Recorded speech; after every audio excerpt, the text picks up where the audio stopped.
want to be friends with Saudi Arabia.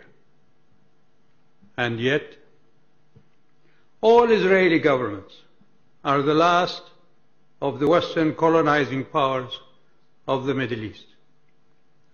From the time of the Balfour Declaration, they have forcibly evicted the inhabitants of Palestine after the 1948 war.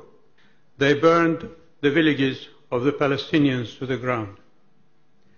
They repeated that calumny after the 1967 war, when more of the inhabitants of what remained after the 1948 war were equally dispossessed of their lands.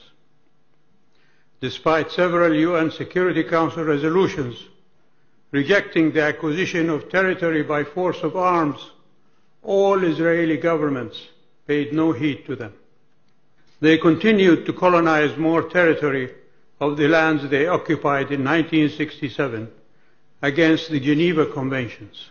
While doing that, they built a wall, the apartheid wall, to prevent the inhabitants of the lands they colonized from returning to their stolen properties.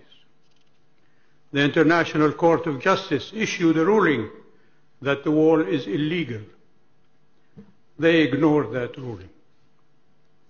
And yet, Israeli governments have arrested thousands of the inhabitants of the lands they are colonizing and incarcerated them in concentration camps under the flimsiest of security accusations, young and old, women and men, who are rotting there without recourse to justice.